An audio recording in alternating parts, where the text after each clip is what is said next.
All right, guys. So today we're going to talk about how I believe TPCI can fix the local scene for the 2026 VGC circuit. So, as we're nearing the end of the 2025 season, I've been really thinking about what I want to do for the competitive season next circuit. And, as a casual player and I'm not very good, I am looking to play more. I am looking to become more involved in my local scene.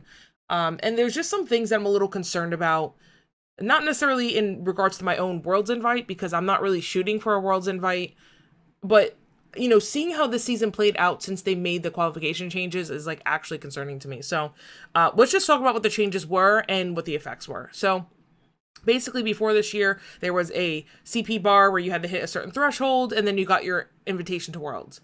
Now they changed it where everybody's vying for as many points as possible. There's best finish limits per type of tournament. So, only like 4 regionals count towards your points, 4 locals, stuff like that. And you have to be one of the top players in your region points-wise to get an invite to the Worlds. And if you aren't in the top 75, for example, you don't go to Worlds.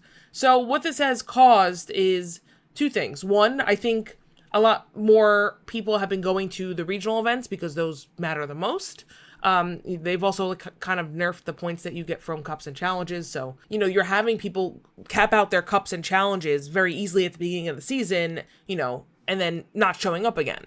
With the best finish limit, it's a blessing and a curse, right? Because most people are not going to win 4 regionals. So you have that incentive to keep going to regionals, to keep improving your best finish, which I actually think is better for the game, in my opinion, because that's rewarding people that are more consistent. And you know what? If you win 4 regionals in a row, I mean, you already get the invite because you won the regional, but let's just even say that like that's the best possible scenario, right? Nobody's doing that. So there is always room for improvement at every single regional win. Now you do get the auto invite if you win, I get that, but I'm just talking point wise. Let's just say you come in second for every single regional. You're not going to do any better than that without getting your auto invite anyway. Let's use that as an example, because I see somebody in the comments typing right now. The problem with locals is that it's a lot easier to win a 4-person cup or challenge than a regional, right? Especially for VG, because VG doesn't really get a huge turnout, which is a whole separate problem, which I'll talk about later. Compared to TCG, when you might get 30 to 40 people showing up, VG, you may have 4 to 8 people show up. Maybe 8 people for a cup and 4 people for a challenge if you're lucky. Sometimes the challenges don't even fire.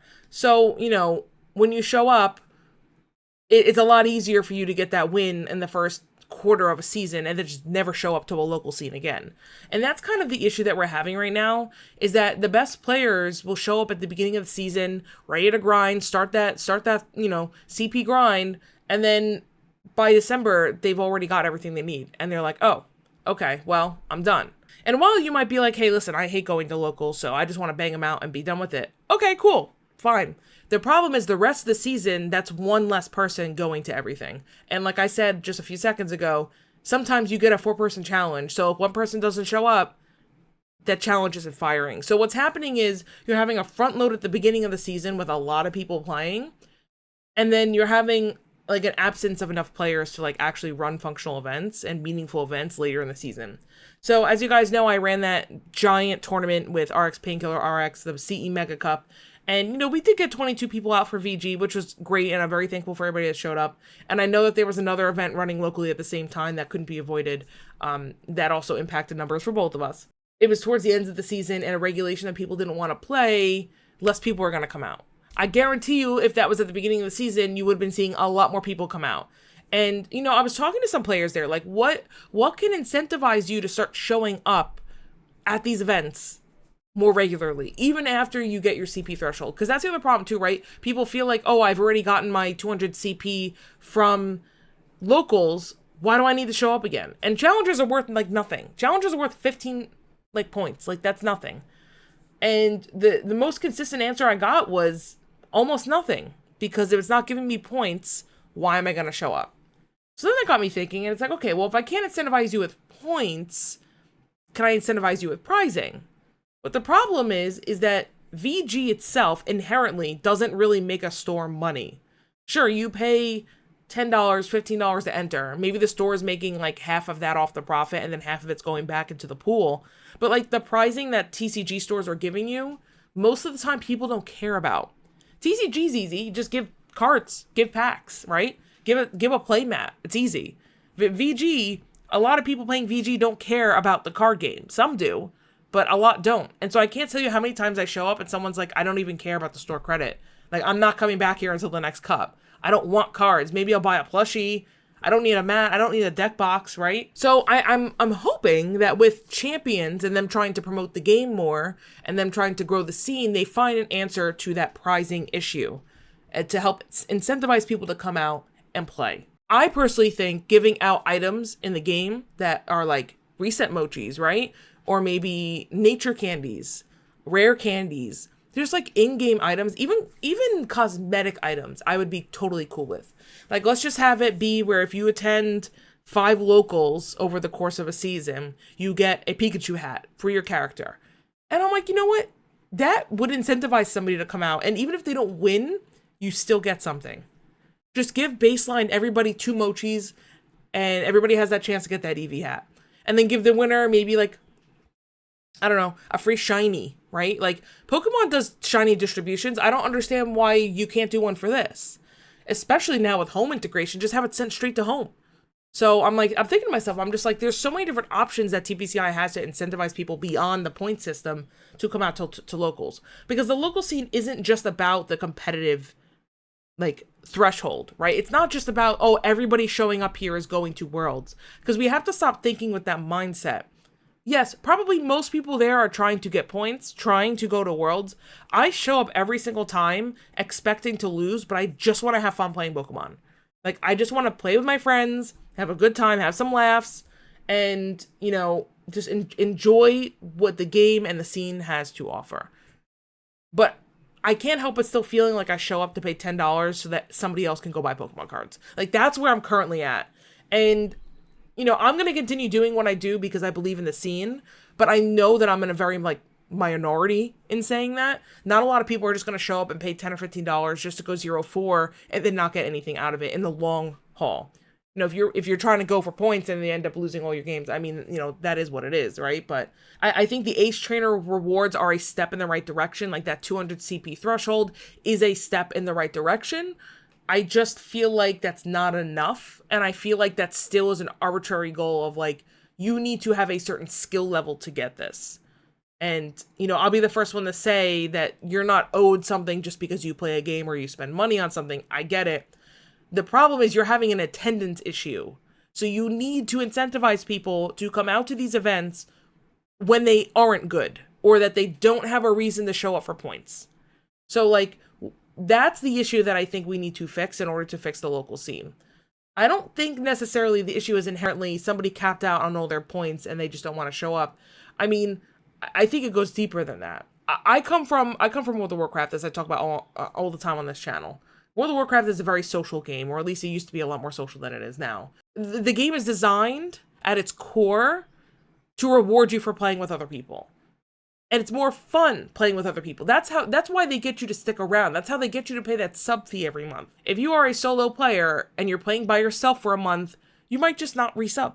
You saw everything you needed to see and you're done. I know Pokemon doesn't have a sub model, but I think the same can be said about competitive Pokemon, because learning a game and getting good at it with friends, even though it's a solo player game, I think just adds so much texture and so much fun to this game. I mean, when I first started playing Pokemon singles, I was alone. I didn't know anybody that played it, and I kept trying, and then I would fall out for a bit, and then I'd try again, and I just couldn't get into it. And now, VGC has been so fun for me because I made friends in the scene. Even when I first started playing VG and I would just show up at locals, like, I was slowly making friends. I still kind of, like, had that issue where, like, I wasn't good enough to understand what was going on. I still kind of am not. But at least now it's like I show up to a local, I feel like I'm going to know most people there, and it's going to be a fun time. Like, I even ran into a childhood friend of mine that I haven't seen in like 15 years, like randomly at a local, like, oh, I know you, you know, that kind of thing. So yeah, I feel like that is what Pokemon needs to lean into to get people to subscribe every month and keep showing up. Like, not even a monetary value, just that's how you grow the scene. That's how you grow this game to a point where people are still showing up and you're still having 10, 12, 15 player cups at the end of the season. And not just people trying to last minute get their points. I mean, you probably do have a hike right at the end, especially when people are preparing for NAIC. But then you have that issue of, like, why does VG have a dead zone between NAIC and Worlds. Because the thing is, 99% of people aren't qualifying for Worlds, right? Let's be real here. And those people now don't have a circuit or anything to do from now until Worlds.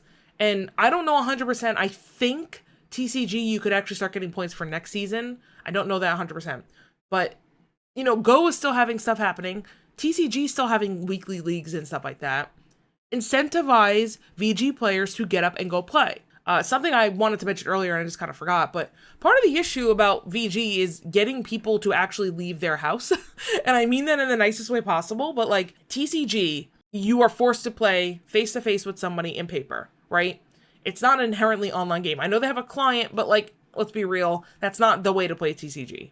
VG is all a computer game, and it's very easy for people to just sit at home and go compete in limitless tournaments online and never have to talk to anybody, never have to leave the house, and it's very easy. So another thing that players were telling me was that, why do I need to leave my house to actually go get best of 3 practice? And the thing is, I'm like, you're not really wrong. I really do just wish that VG players would look at these locals a little bit more like, hey, this is really good practice, and I'm meeting people and I'm having fun. TCG players show up every week, and they play this card game, which, by the way, the card game is just as bad, if not worse, with RNG than VG is. And best of 1 TCG matches are actually just so bad. Like, somebody may have like a random tech card that just hard counters your deck and you don't know, and your things might be prized that you need. It's like, somehow the RNG in TCG is actually just so much worse than VG. And yet people still show up every week just to play and have fun. So why can't VG players do that? Especially VG locals go way faster than TCG. So like, you may be at a TCG local for like 4 or 5 hours. VG, you'll be done in like 2 or 3. Anyway, I just want to hear your thoughts about how you think TPCI could fix the local scene going into 2026. I'm very passionate about it because I run tournaments. I also just have a lot of friends in the community now, and I just enjoy the game. But I'm curious to hear from players that have been in the scene longer than I have. You know, like I said, I've only really been in the local scene now for like 1.5 years. Genuinely want to see growth, and I want to do what I can do to help people come out. And I'm just curious what other scenes look like too, because, you know, in New York, we have a lot of locals, and we have a lot of really good players. So I'm curious what other people are experiencing. But yeah, with that, let me know if you guys have any comments down below. If you liked the video, obviously throw me a thumbs up, and I will see you in the next one.